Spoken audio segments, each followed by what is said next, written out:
Okay. Yes, you can unmute yourself.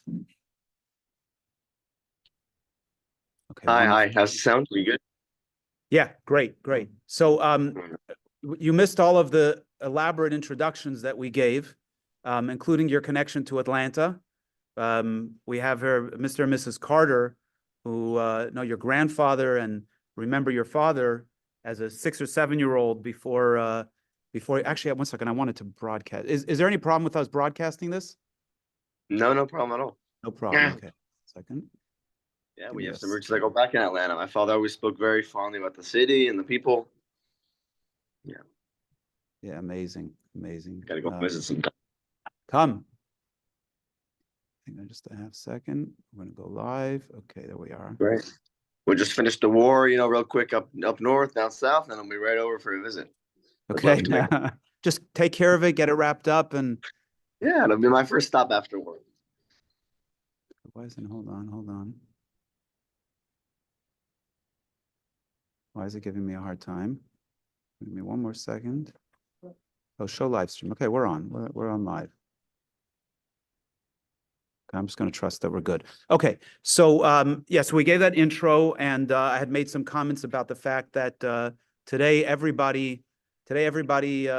regular person is a hero in Israel, and we in the diaspora are in awe of each and every one of you.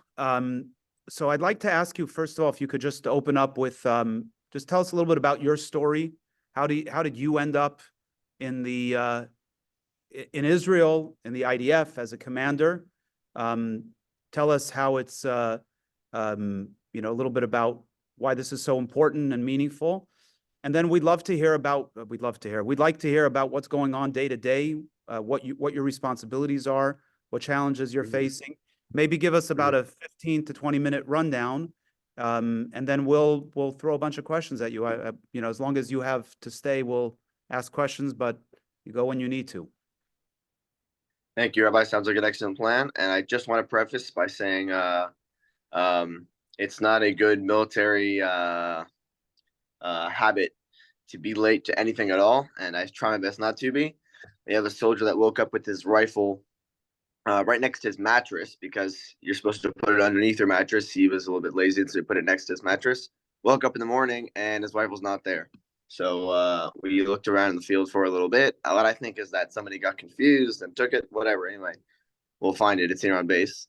But anyway, like we said, good habits build, if you only put it underneath his mattress, this would never happen. But again, I apologize for being late. We're honored to have you at 3 o'clock. Happy to be here. Yeah, 3 o'clock is like 3 in the afternoon. I already stopped saying the AM or PM because it doesn't matter which 3 it is. I'm going to be up anyway. In any case, thank you, Rabbi. Just to preface really quick with some personal details. Yossi Bluming, the personal details are kind of technical, but the main thing is that I made Aliyah to come serve the Jewish people and protect and defend. And it was like this big Pandora's box or onion, or use whatever metaphor you'd like, that I had some kind of little shell, some kind of little goal, some kind of little light that was attracting me to do this job, to come and protect, to see what the people of Israel are about in the state of Israel, to hear about that magic that we all, know and love that the land of Israel has. And once I came over here and started doing this job and started living this lifestyle and with these people in this wonderful, just this magical place, suddenly you just keep peeling back more and more layers. And that's something that I'm very, very fortunate to be able to find each and every day, even despite these incredibly trying times, that you just discover. And as a people, and now also this is in and out of Israel. This is not a geographical feature of the Jewish people. The the unity that we have, the ability to bond together not under a common enemy, but under a common goal specifically, that we're here to defend and be there for one another. That the people in the South, on both sides of the aisle, whatever their different, whatever their orientation or opinion, we're here for people in need. That people who don't have a home, people who took a rocket to their school, we're going to fill in those, studies here. People who need financial aid, people who need the emotional support. That's obviously one of the biggest, most, I think, widely affected outcomes. Just the fact that everybody's been affected, either in their head or in their body or both. that's something that's been incredible, and it gives me inspiration every single day, and things like this as well. That just to hear a couple words, if I can, if I'm worthy to share maybe some message of encouragement from an IDF soldier, it's an honor, and like I said, it's something that I keep peeling back layers all the time of more and more meaning and more reason to put on this uniform, even at I mean, I've been up since 12, so but When did you sleep? so I slept from 11:20 to 12:10 or 12:15. And then we're actually coming back now but 2 hours ago from a Talgid Shetach Slika. So basically, if you have some kind of like indication in enemy territory on the battlefield that there's something that may or may not be hostile, right? You want to make that differentiation. You don't want to just come off the gate and say this is a hostile target, bomb it, take it down. Of course, that's not the way we operate as a military. No professional military is supposed to operate that way. The IDF falls into that category. So we have what's called Afkhana V'Sikun. So you basically go over that target. You take everything you could possibly know about that target by staring at it, by scanning it with goggles, with thermal technology, everything we have at our disposal. And then from there, you can draw conclusions of about what to do to go forward. And it's actually a very complicated process to try and look at a building or a car or even a human being. It's the same process to understand. Is this person's body language indicating that they're hostile? Are the little random items outside this building that seem to be totally, with zero connection to what the building is about? Maybe those are just, little kids' backpacks that are there to hide bombs. I'm not seeing them with my own eyes. Anyway, so it's a process that we practiced, and this guy went back to sleep, and the whole, rifle incident happened. But that's always exciting, and yeah, that's where we are right now. So are you presently in Gaza? Or you're not? No, so we're on the outskirts of Gaza, what's called the Otef Bitachon. Yeah, so we go in and out.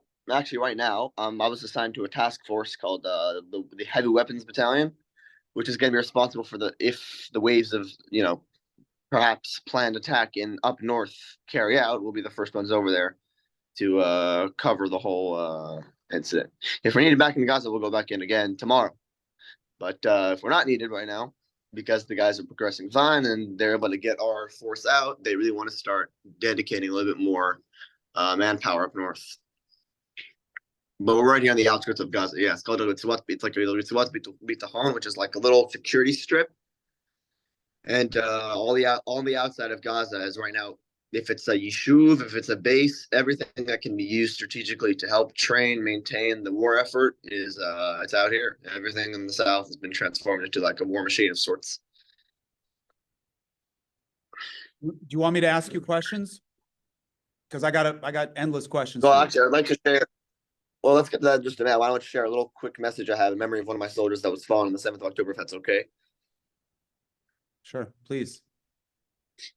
Anyway, so I appreciate that. Just for a couple minutes to share with you guys something that I really, really think, just on a human level, we all can either connect to, and I'm sure many of us have even seen this within ourselves, perhaps, after the 7th of October. I think it's relevant to us all. And the question is this: does what defines who you are? Is it those moments under the hammer when the stress is high and the stakes are high, and you have to, make those split-second decisions? Or sometimes if we are either, lucky or unlucky, depending on what you want to call it, if we're unlucky or unlucky to be in a situation where it comes down to life or death, is that what defines, in the moment, under pressure, he stood up and showed who he was, right? Like we say, like the Talmud says, when somebody drinks alcohol or when somebody's angry, we see their real self emerge. Okay, that's one side of the aisle.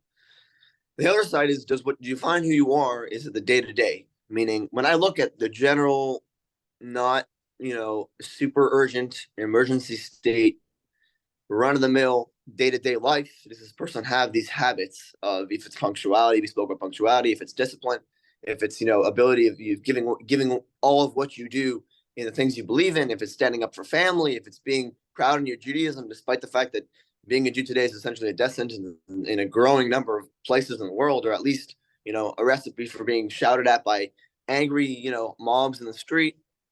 Is that kind of courage? Is something you have to do under pressure, or is what defines that the day to day? And I found an answer to this question on the 7th of October. And obviously the war, what came after 7th of October, is a discussion that can be had, and it's an important discussion. And I think as a national conscience, we have to have that discussion about how do we fight a war, not only as the Jewish people, but as a Jewish state, as a government, as a military body. These things are very, very, very complicated, and this discussion has to be had each day anew. Each day you wake up on this uniform with the ability to obviously do great good or great evil. It all comes down to, what is the decision you make at the end of the day? If I'm going to come take a human life, I better decide that it's a great good and not a great evil. Because if it's a great evil, obviously what separates us and them is just a matter of opinion.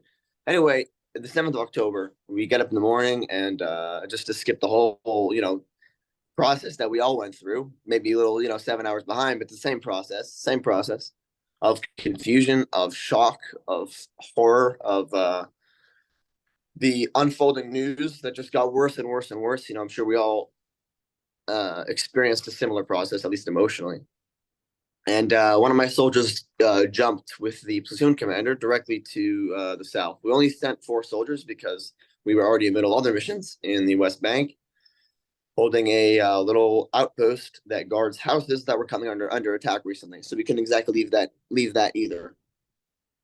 Anyway, he jumps down south and immediately takes 2 bullets to the thigh. His name was Binyamin. He's been killed. Hashem Yikom Damo. And one of his good friends, his name is Gavriel, is actually an Oleh Hadash, a soldier who actually made Aliyah from South Africa. And in South Africa, he started learning to become a paramedic. Like some kind of army, like intense paramedic. He liked the medical industry. He always enjoyed taking care of people. In fact, in basic training, he was always there asking people, your knee hurts, I have a little lotion for you I brought from home. Your back hurts, here's a good stretch you can do. After 2 weeks after he enlisted, he was already, taking care of people. It's running in his genes, it's in his DNA. He's a caring person. I'm sure he'll make a great dad, Bezrat Hashem, one day. And so in the army as well, he expressed that passion of his. Anyway, make a long story short, in the army itself, he wasn't given the actual opportunity to become a paramedic. So it wasn't going to become a profession for him. His opportunity of running in the army as some kind of intensive combat, medic, we're kind of gone. Once you miss your shot, you kind of miss your shot. And so what he did is he used to bring gear and equipment from the actual medics inside the unit on his back and in his gear, and he practiced with them.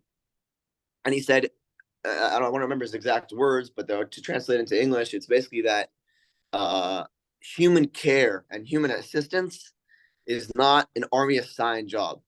Meaning, if I care about other people and I want to be there for them, and I want to be able to be somebody who you can count on, and you can slap them on the shoulder and say, hey, buddy, thank you for taking care of me yesterday when I fell off of that rope that I was climbing, and, I hurt my shoulder, and you were there and you kind of helped me with some stretches, or you helped give it a little massage, or you cut this and you added that. You were there for me. He says that's not something you need the army to assign to you and say, you're officially assigned an army paramedic. You're going to go through this special course. We're going to give you the special gear. He said, you know what? I'm working with the other medics, the little junior medics. I'll take some of the gear on my back. I know how to use it. I'm interested in doing this thing because I believe in it. It's a passion of mine. It's something I personally connect to. I'm going to do it no matter what the army tells me I can or should or did. Anyway, fast forward back to the 7th of October, and they're getting ready to move from a big dune, like a formation of soil, and they're taking cover behind that formation of soil, little mound of soil. And as they're ready to get up and jump to the next house, Binyamin takes those 2 bullets to the thigh. Immediately, he's dealing with internal bleeding. It's a very, very, very rapidly deteriorating situation. In a matter of a blink of an eye, these people have no idea what they got themselves into. It's like 7:10 a.m. They just jumped down south. All they know is there's bodies everywhere of, innocent people. And their friend just now took 2 bullets, and they haven't even seen any terrorists yet. They've just come under a rain of fire. Again, just to go over those emotions that we all had to a certain extent, perhaps emotionally, some of us physically, of just we have no idea what we're getting ourselves into. It was something that of proportions that were kind of hard to understand. Anyway, he sees his friend fall, and he tells Baruch Hashem, he's in Gaza, he's fighting with us, he's one of my guys. He says, I didn't know at that moment if what I was supposed to do was stop in the corner and say, this is the most awful thing that's ever happened in my life. My best friend just took 2 bullets to the thigh. I'm just a guy in Outpost 105, taking care of a few houses that were coming under threat for a Molotov cocktail. So I'm doing some guard shifts. What on earth do I have to do right now with a giant terrorist barrage, blitz on the whole south of Israel? I mean, he's starting to understand. He says in those moments, what am I supposed to sit here and like cry? Am I supposed to sit here and, like what's the next procedure? What's the army tells me to do? And then he realized, and this is what he says, and these are very powerful words. He says, I don't care what the army tells me to do. I don't care what the procedures are. I don't know exactly if I'm supposed to cover fire and then go around the mound and then call somebody else and then go in, cover and move until we get the body, that you're at that point he was still injured, until we get Binyamin, our good friend, and we drag him to safety. All those different procedures and things are supposed to be there in your head under fire, of course. But what if they aren't? What if under fire, suddenly everything is not clear? And suddenly, unlike training, there's not just some immediate, quick fix for every situation. And so that's what Gavriel did. He said, you know what? I know it's the right thing to do. My friend is injured. I'm going to go save him. So he shouted to the platoon commander, which was on the left, bringing his vehicle over the left. I had no idea who was injured. So he said, hey, we have an injured man. You could cover my position, and I'll come over the right and make a flanking maneuver. A very, very simple tactic, but it basically comes from his idea that our first priority right now is the injured man, because we have very, very limited men. Without another guy who's giving us firepower, we've kind of lost our chances anyway. Because if we came in the first 20 seconds, we've already taken an injured man. Clearly, we're up against a threat here that needs to be reassessed. Anyway, he gives the force a 10-second break. We're gonna to kind of just internalize the situation, what's going on. We have an injured man. 15 seconds after we got on scene, the platoon commander brings his vehicle and kind of uses it as a shield, parking it sideways, like a little pickup truck, a little army pickup truck, on the side of this little mound of soil. And from there, they start giving him fire, and he runs, as cliche as it sounds, directly into the line of fire to save his friend. And there's bullets on every. I mean, he can attest the bullets whizzing on every side of him. 7.62 by 39, the Kalashnikov, the AK-47, big scary rounds that can do terrible things to the human body. There's 1,000 plus Jewish bodies that can prove that. Anyway, he brings his friend Binyamin back to safety behind this soil mound, and he starts giving him also medical treatment, despite the fact that he's not supposed to do, according to the army protocol, any of that. There's a procedure. What you do under fire is supposed to continue into the next building, and the whole force is supposed to essentially advance until they pass by the guy who's injured. Anyway, the point is this: when you prove who you are, not under the most dire of circumstances, under fire, when your friend is injured and you have to step up to the plate. That's not what proves who you are. It's that because Gavriel, in the day-to-day life, was already willing to show that I'm somebody who's going to be there for you. I'm somebody who's going to drag you under fire, even when it's not fire, even when it's just, hey, can you switch me in this guard post for 5 minutes? Sure, bekif, with love, with joy. Do you mind grabbing me an apple over there from down over there? I'm really hungry. I haven't eaten. Can you grab me some snacks, maybe a fruit or something? It's that lifestyle that he lived. And if that lifestyle that he lived was a part of his norms, it was a part of his nature, and under fire when everybody else is frozen, and everybody else is trying to think of what is the army protocol again? Wait a minute. We were 5 minutes ago in a car just driving down the highway because we heard about there's something down south we have to jump to. But yeah, maybe when we get back, we'll go out for some coffee and some donuts. And suddenly, 5 minutes later, we're in this unbelievable life or death situation, which was kind of the common feeling for a lot of soldiers there. When there's no direct fix it, and the band-aid that you wanted to just slip out and slap on suddenly isn't there. It's what you are in the day-to-day that not only will hold water, and it's what will convey in the shetach, like they say, in the real field. At the end of the day, it's what will establish what your reaction will be. But it's more than that. But that's the most important thing. The most important thing is that in day-to-day life, that Gavriel was there for his friends, that he was there for his buddies, that he lived that lifestyle. And that's what enabled him in such an incredibly unsettling experience to also be there for his friend. Again, I don't think it's the heroism of the Israeli soldiers and the Israeli citizens that we ought to look at. I think it's the day-to-day, 3 months later, 4 months later, who knows how long this thing will last. The day-to-day camaraderie, that day in and day out, there's still survivors who have lost both parents, have lost a son, lost a daughter, lost everything, lost their homes. And day in and day out, there's a response for them. There's a place for them to go. There's people they can come and they can hug and they can share coffee with in the morning. There's a constant flowing of day-to-day heroism that I think is the real spotlight here.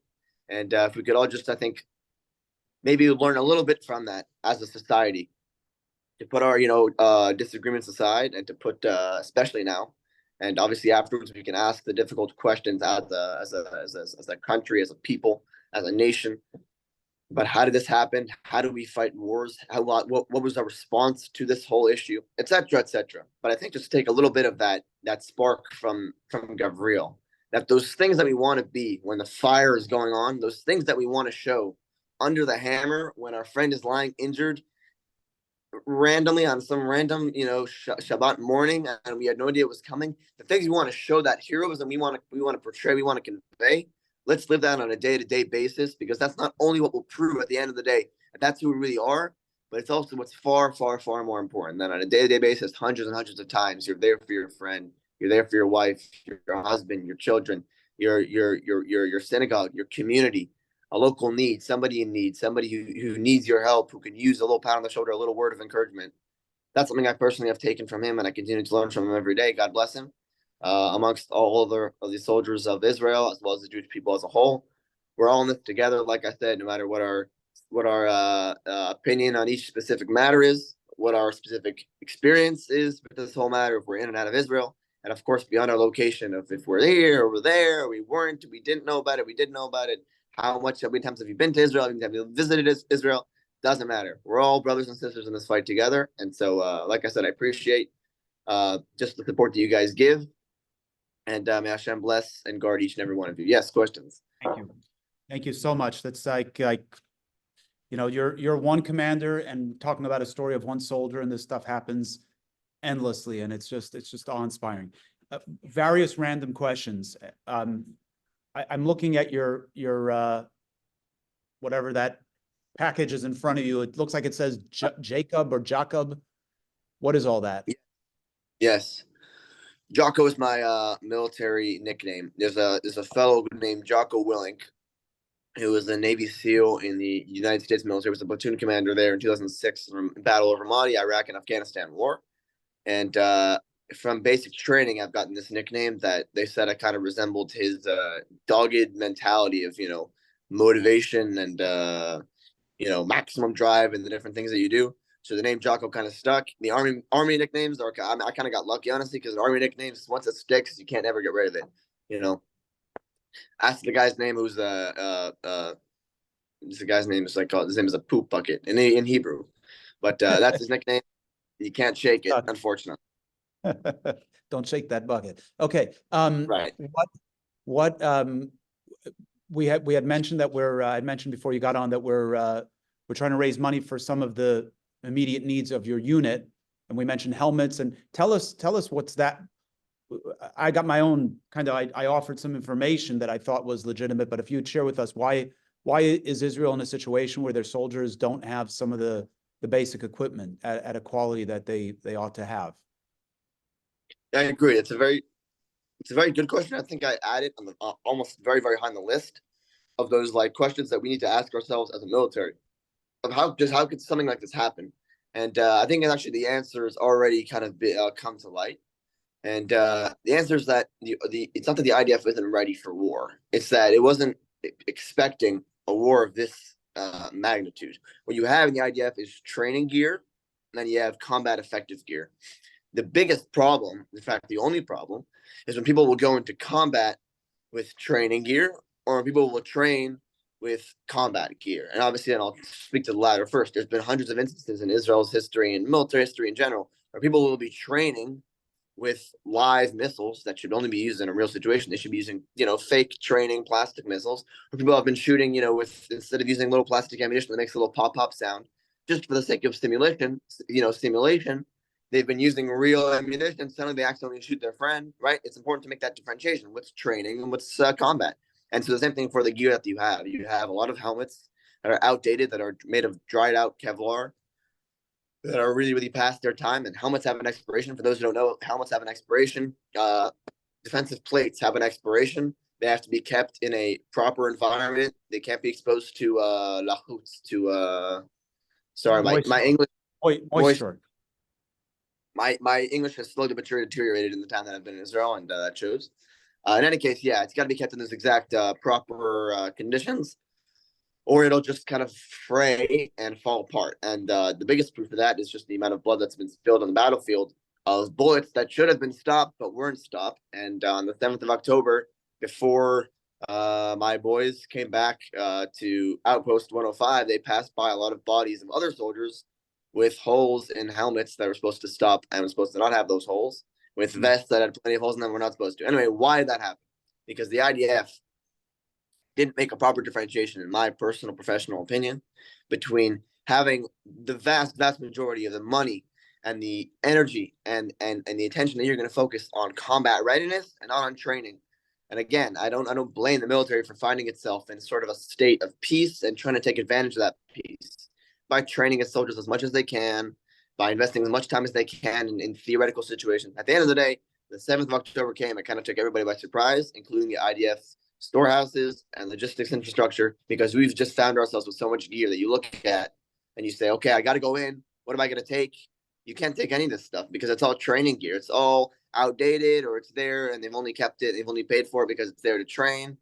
Again, training is fine and all, you know, is good and fine and all, but it's only worth something when you can actually go apply that training in a real world scenario. So I think it's been that kind of shift of focus that the IDF needs to do for the next war, because it kind of caught us with our pants down. And a lot of my guys right now, just to speak to the immediate need, mainly don't have the night vision ability, meaning you want to signal targets, you want to be able to communicate in the dark.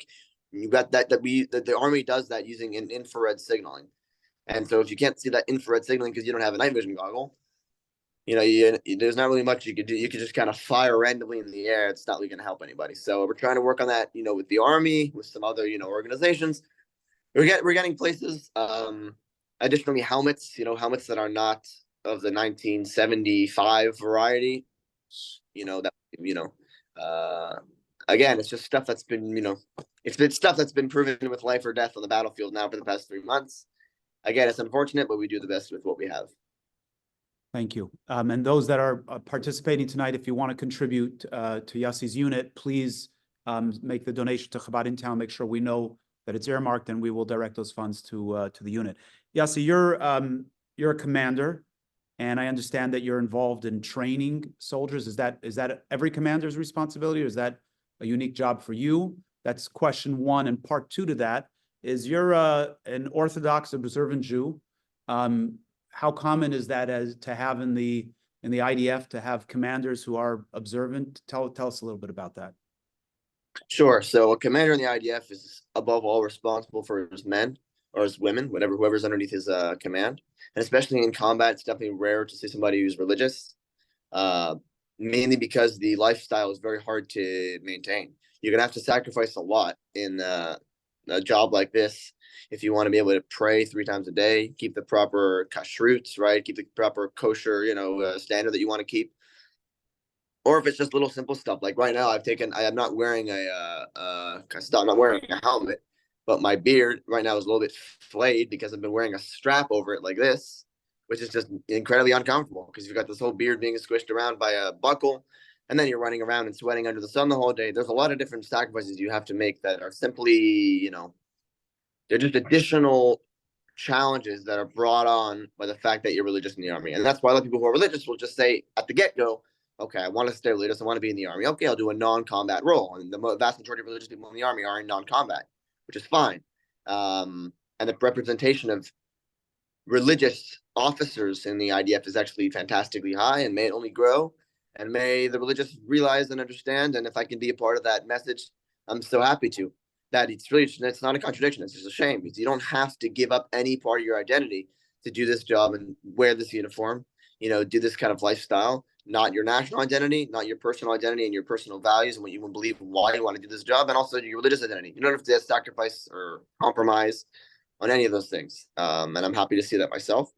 Just to speak a little bit about what are the responsibilities of commander. Like I said, the whole mahut, right? The whole idea of a commander is that I can look at my men and see their mother and father standing behind them, and I can say everything I've done for your son has been so that he can be the best warfighter that he can be. And not that I've made him run back and forth or made him bring this or do that, no matter what stage he's at in his Army service. I've done a couple stints as a drill instructor, and I've literally picked these guys up from the very, very first minute they put on uniform for the very first time. Meaning, like, let's say 3.5 years in the Army. I go and I pick up these kids who are 18 years old, and I've put on the uniform for the very first time that day, and I come pick them up and I start training them. Literally a drill instructor from day one. I've done that job. I've done the opposite end, where I've been, let's, for example, Gabriel and Benjamin, Hashem bless his soul, who are professional war fighters. They've finished the training. They've been in there for a little while, also to command over them. And all sides of the aisle, no matter what it is, the message stays the same. That I can look at their parents in the eyes and say, I did my utmost every single day to understand that the fact that your son under my care is a privilege, it's an honor, and it's something that I am required to give my 100%, because that's my whole job. My whole job is to be there to help push this effort forward, to make him the best soldier that he can be, to make sure that he's happy, make sure that he's cared for, and not just because it makes him a better soldier. And so for the war effort, right, we need soldiers who are well fed and taken care of. No, because we care about them, because we connect them on a personal level, on a human level, and that's what also makes us really special as a military, I think. The IDF is a real soulful military, if you will. So a military with a soul, and that's what I'd say the responsibilities of a commander are as a whole: to be there for his men, no matter what stage of their service that they're at. Fantastic. Tell us what you can, how you've been spending your time these last 105 days. Well, it's not been sleeping. It's been many things, not sleeping. That's okay. That's why we train hard. And in training, you weren't sleeping a lot anyway as a commander. So this is just like, hemshich lose, like they say, continuing the schedule in Israel. It's been a lot of training and waiting for combat, a lot of going in and doing the combat. I mean, nothing you can do about it. We just got to go into Gaza and make things happen if we want to make significant change in the region. It's been a lot of funerals, whichever the ones that I could attend, and I couldn't attend about 7 or 8 of the funerals I couldn't attend from the 10 that I was supposed to, because I was on duty. And it's been a lot of, obviously personal change. It's been a lot of personal development. It's been a lot of change in the military, because in war, suddenly the Army has light cast upon so many of its deficiencies, and so many of the things that we're actually less good at suddenly come into light, and you can suddenly see these things very, very clearly. Boom. I mean, we're lacking in this. Boom. We're not good enough at that. Boom. The fact that this guy is a little bit selfish, right, and isn't exactly there to give, his most generous effort for his friends. Suddenly he goes to sleep 5 minutes early because his friend was late. And then suddenly there's 15 guns at a little corner in a little outpost in the middle of nowhere with nobody to guard them for that 5-minute period. And what do you know? There's been some fellow down south who's been looking through binoculars, waiting for that moment when the guy leaves, runs in and steals some guns. That happened not to us, but happened to a nearby place. In any case, a lot of those different lessons learned, and I think it's the same lessons learned over and over again. If you don't give your real heart and soul for this job, it's gonna bite you. There's no other price. There's nothing else you can do but give that 100%. Yeah, so you're a newlywed. Is that correct? We saw anniversary about 4 months ago, right before the war. Wow. I saw that one video of your mother coming to visit, and you had the opportunity. How often do you get to go home? Well, first of all, just a definition of terms. My home is here, and I have a home in Dolev, in a wonderful little yishuv, and my wife is here. And it's no, it's like near Modi'in. It's kind of center Israel. Yeah. We lived down south near base for a while because it was just easier to live there so close. In any case, they'll let you see your family a lot as a soldier, a regular soldier. They'll let you fly, for example, once every 6 months or even more than that. As a commander, it doesn't really work that way because I've got 20 people, sometimes 30, sometimes 50, sometimes 10 people under my command. And so I can't just disappear overseas to go see my family. But I see him as much as I can, and the fact that you made the surprise visit was such a wonderful, beautiful surprise. I know I might not have looked too surprised in that video. Not that I was jaded, it's just that it's hard to surprise with the surprises that I've been surprised by already. Yeah. A few questions that I'm just reading from the chat, which I can't see on my computer here. So how many night goggles are needed and how much do they cost? how many helmets are needed, how much do they cost? Let's start with those. So it's a gradual effort, meaning every new helmet will be. We have 24 guys, right? 6 of them have the proper helmets, and 8 of them have the night vision goggle. So if we can get to 24, 8 of them. How do I say this? The main goal we have is to get 5 night vision goggles for the commanders of this unit so that they can coordinate with their guys. That's all. That's the main goal right now. Later on, we'll hopefully work with the Army in the coming years or whatever it will be with other organizations with help to get night vision goggles for everybody who actually needs them. Because like a machine gunner, for example, he needs a night vision goggle to see where he's shooting with the infrared laser. Without that, I say this as somebody who was a machine gunner for a year and a half, you can't see where you're shooting at night without a night vision goggle. There's no such thing. In any case, at least for the commanders, that would be 5 night visions. And I was actually working with a supplier down south here in Israel, and we were seeing if we can get some kind of discounted price, and then we could pay it back later. Anyway, we're working on some things. So 5 night vision goggles, and then the helmets is just to replace for everybody. It's to replace for all 22 of my guys, just to give them helmets that will properly protect them. Again, we have a little bit of time, I think, before we actually go into Lebanon. But in Gaza, we can't keep playing that game because we can get back to Gaza at any given day. And it's happened before. We were in a little training week. Boom, come back in for a couple of days, then you leave again. And I hate that feeling that my guys are not properly out there with what they could have. I understand there's limitations, and it's important we understand it's a giant war effort going on, and we got to be patient and understanding. But just the fact that my guys have dried out Kevlar over their heads instead of proper protection it's an unsettling feeling, and yeah. Okay, we'll take a few questions from here in the room, and then we'll do a few on Zoom, and then we'll let you get some sleep if that is even a thing. Anybody here have a question? Yes, go ahead. What in the way is the United States giving you as far as any kind of military equipment or guns or whatever? So the question is, what is the United States giving, I guess, you or the IDF overall as far as military equipment and guns and so on? I can't speak to the general government effort to support financially. What I can attest to is the people of the United States. That's been absolutely incredible, and I've seen a lot of units that have been just like me who have lacked just the personal protective stuff. Not even talking about like get them showers or nice things, just the basic protective stuff. And there's been communities in the United States that have really stepped up and done that. And I think if you want to talk about the United States support, I always turn directly to the people and not to the government. I think the government maybe has or hasn't given its military aid. I don't know exactly what they've decided, but I know that we have a back as an IDF of our Jews and our brothers and sisters in Chutz La'aretz in the United States that we can turn to for help and support, and it's been proven time and time again. So that we've definitely gotten a lot of support from. In fact, I just want to say this: the very first thing I ate when I came out of Gaza, which was not tuna and corn. I ate tuna and corn for about 2.5 weeks straight. The very first time I was in Gaza, and the very first thing I ate when I came out was a fresh, like a little pastry. How do you say those pastries? Like a little Danish. Like a Danish, yeah, some kind of like little concoction, like a Danish, was from an American group that flew over and was giving out these snacks. I said, "Give me one. I need one of those." I'm not super crazy over food, but I'd like one of those after 2 weeks of tuna. Not eating tuna ever again. Anybody else in the room have a question? You have a question, Jay? Go ahead. A while ago, there was talk that Egypt knew about this atrocity that was going to happen. There were people on the ground that were on the front lines, knew that this was going to happen and told commanders this was going to happen, and all got ignored.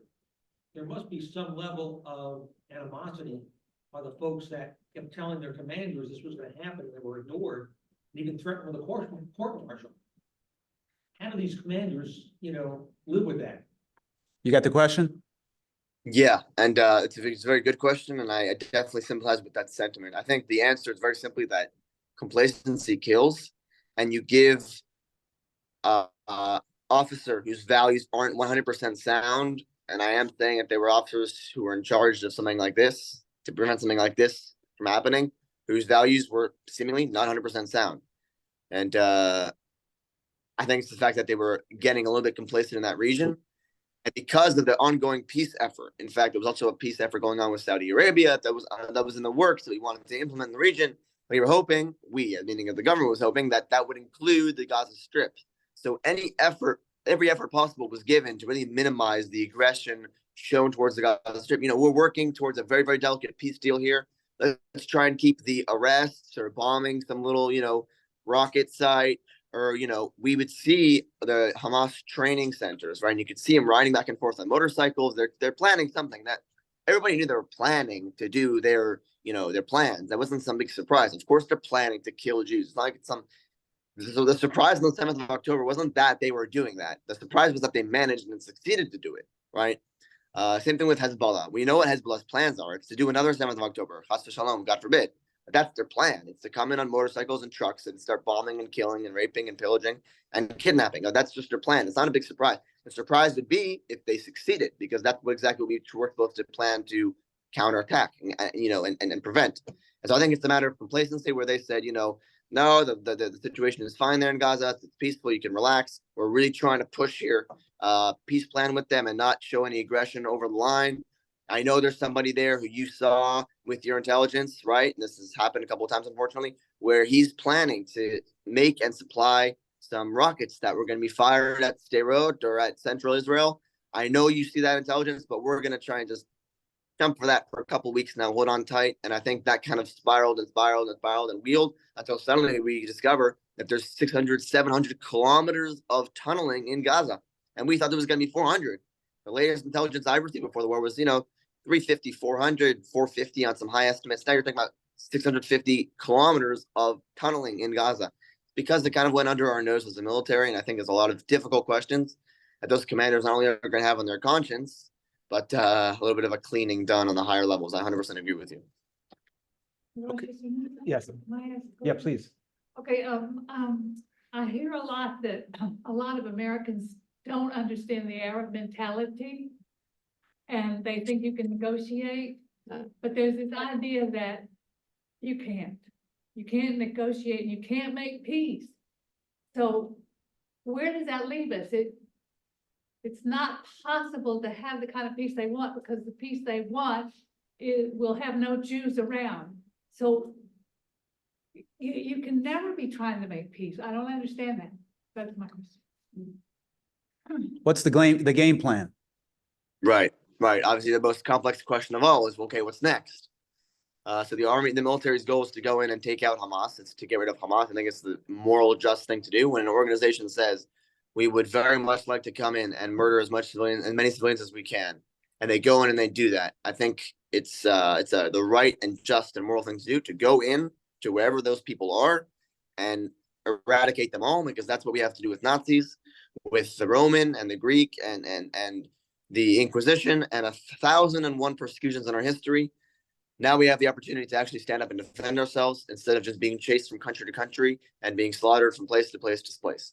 That's A. And so B is, the question is, you know, okay, well, if we want to get something less than just, you know, totally disgracing the value of human life, of plenty of people who are innocent and not connected, or just trying to live their lives, or a businessman who's living in Gaza and suddenly he's got to get kicked out of his house because the terrorist downstairs is using his building as protection. So now what is he supposed to do? I will say this. Once the Gaza populace is not, as a populace, densely saturated with abilities to carry out terror activities, I think it'll be a lot easier than we think to find that common ground. The only reason why we aren't able to find, not the only reason, but I mean the main hindrance to be able to find some kind of deal going forward. Okay, what could both sides possibly agree on? We can't even get anywhere close to that, because right now, once we give any kind of trust or vulnerability to that, to God, to the Gazans, right, to the innocent, to the non-innocent, to the involved, to the uninvolved, to the young, to the old, to the women, to the men, once you open that window, then if they still have the arms and means to come and attack, they will. I mean, let's not be disillusioned. If let's say we got all the hostages back, please God, and we pulled out of the Gaza Strip immediately, go rebuild your place, Hamas would attack the next day, and maybe they wouldn't succeed because the Gaza Strip is pretty saturated right now with soldiers, but they would 100% try and they'd succeed because they still have a lot of weaponry, they still have a lot of their combat abilities. That's why I think that once we properly enable, and it has to be a world effort. I don't know why Israel's kind of been doing this alone. Why isn't the world helping in and saying Hamas must de-arm themselves completely? They must either disappear or transform themselves into a completely non-militaristic organization. Gazan society has to change in what it sees and what it strives for. And when they raise their children in their culture and their education, I've seen schools where they ask math questions. I'm not joking. Where instead of asking in an American, education system, Sally had 4 apples and Ethan had 3 apples. How many more apples did Sally have than Ethan? It's an Arab name killed 4 Jews, and this one bombed 6 Jews. Who killed more Jews, and which one is more efficient? So you can, along with the mathematics, you can also add in some, education about which means of murder is more efficient. And he does stuff in kids' textbooks in like middle school, 13-year-old, 14-year-old kids. And we've seen family albums. In fact, I'll send the rabbi this picture afterwards, a photo album in Gaza, where you see, a young man and, pretty young women who are standing together at their wedding, all smiles. And on the next page, you see one of their kids standing in a little bow tie. And on the next page, you see the same kids holding an RPG, holding an AK-47 with the whole background of the banner of Hamas with a bull kafi over his head. The next one, you see him with some, Hamas outfit. It's one by one. That needs to change. And it starts with taking away all the combat abilities. And once that happens, and it's just a peaceful, and all that's left is a peaceful society that wants to live its own side by side, or maybe not side by side, maybe 2-state, maybe 3, maybe 6, whatever it will be. I think that can only happen, and I think it will happen once we demilitarize that region. Yossi, I'm almost 2.5 times your age, and I'm a young guy, so you're really young, and I'm trying not to get emotional, but I'm in awe. And there's a letter from the Rebbe to somebody who's involved in the army saying that every Israeli soldier is a tzaddik, right? Doesn't make a difference what happened the day before, but this moment, every Israeli soldier is a tzaddik. So I'd like to ask you to close out our evening with giving us a blessing. Give him blessing. Yeah, please.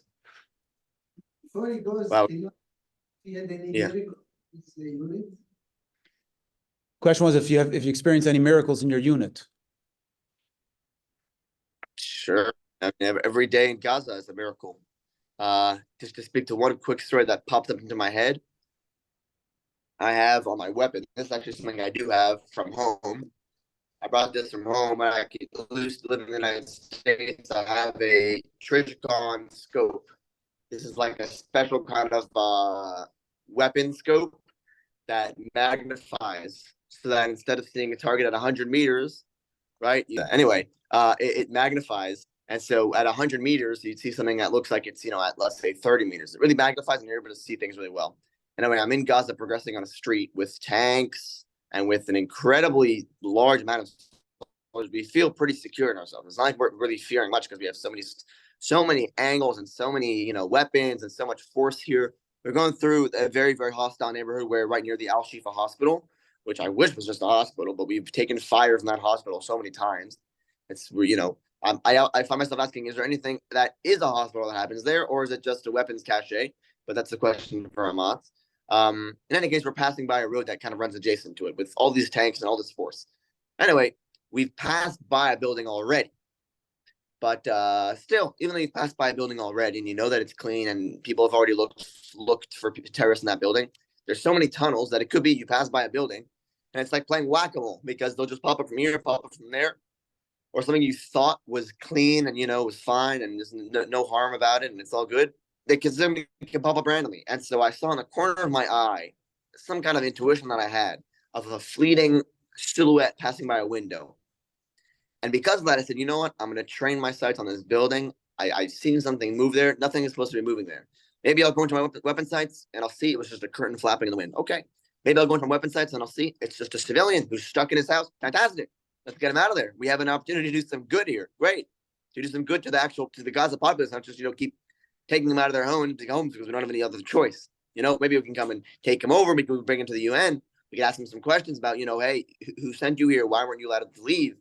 Seen plenty of cases where families were booby trapped in their own homes and they didn't even know that their house was rigged with explosives. Hamas rigged their house with explosives, told them you can't leave or you'll die. What they didn't realize is we're gonna die because our house is explosives, and Hamas didn't even tell us. These are true facts in the field. In any case, I go by this building and I see this fleeting little like white profile, a white silhouette passing by the window. Anyway, I say, okay, that's suspicious. I train my weapon sight on it, and after 2 minutes later, when a young, middle-aged, Hamas member, turns out afterwards a pretty senior Hamas member, pokes out his head. What he has in his hand is a matalon, which is like a range estimator. And what is he doing? At the end, obviously, What? I'm sorry. What is it? A range finder, right? He's got these little goggles in his hand that he communicates the exact range of the tanks so that he could tell the RPG team on the ground, which was hiding, and actually never came out. They were hiding in a little hole nearby, but they actually never came out because the rangefinder guy received a couple bullets from my machine gun. But he was holding this special relaying device, and you basically lock it onto a target, let's say onto a tank, and as soon as you lock onto it, it relays a direct signal. It's called a matalon. It's a pretty ancient Russian device.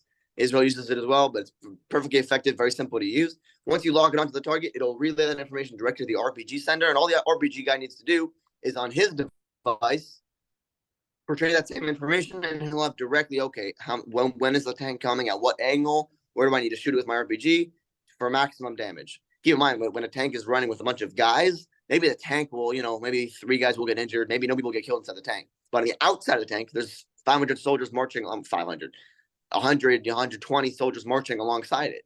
And they will all get seriously injured because they're all exposed to the flying shrapnel and the flying, and the white hot metal of this RPG impact.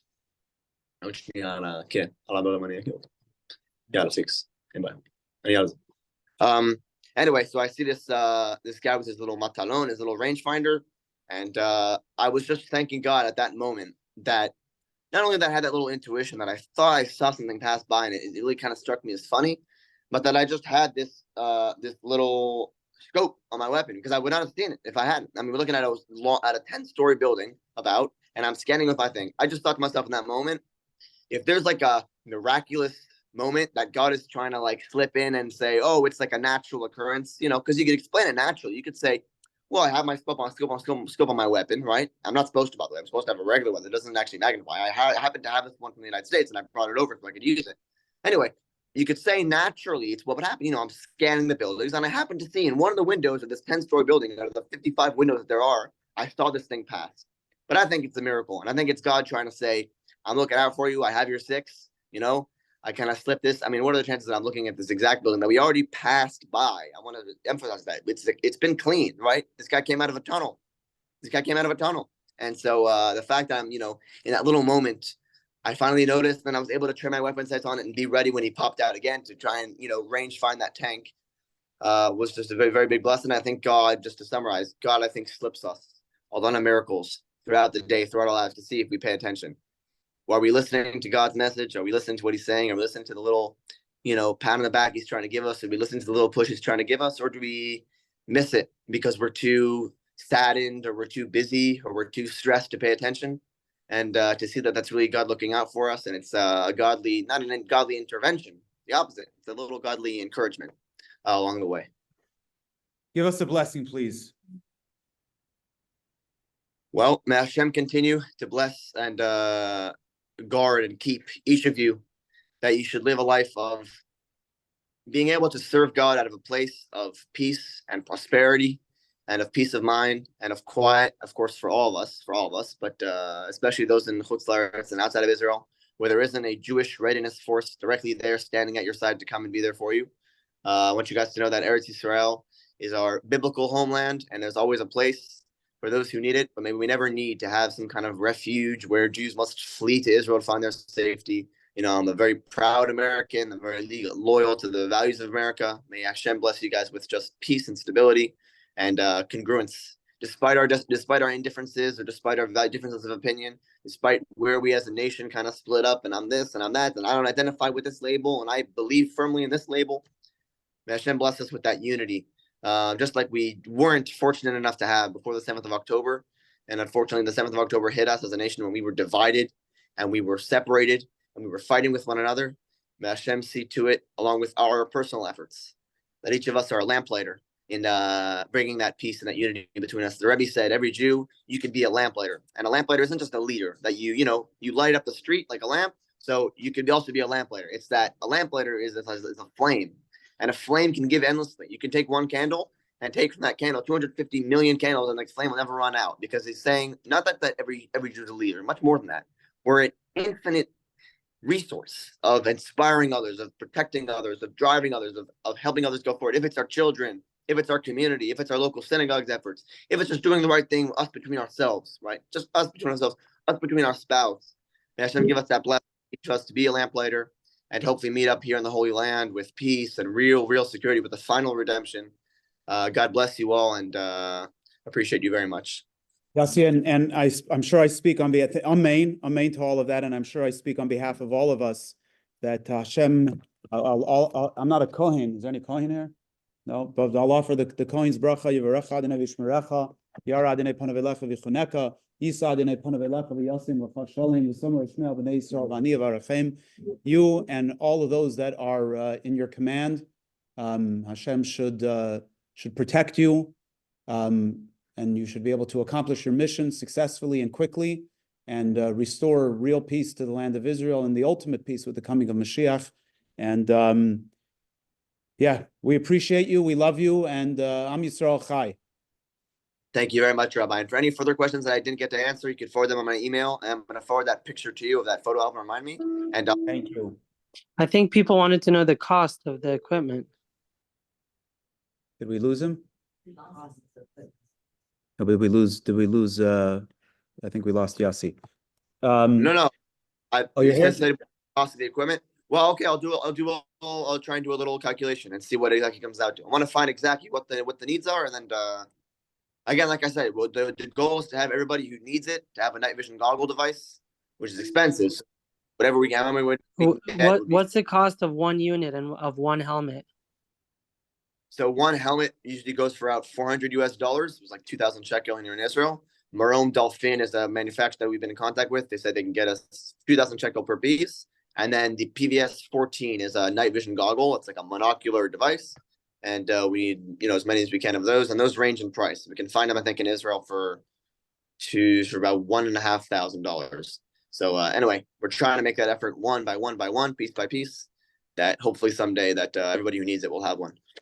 If you registered for tonight's event, then we have your contact info. If you didn't and just joined us, please send us your contact info, and we'll make every effort to try to collect some funds to direct towards you guys. And I appreciate everybody's help, and really, Hashem should bless you. No other words. Thank you for taking your time, and please convey our appreciation to everybody in your unit as well for allowing you or giving you this time for us. I'll let them know. Hopefully. Take care. God bless you. Take care. Good Shabbos. All right. Thank you all for joining us tonight. And yes, Am Yisrael Chai. Wow.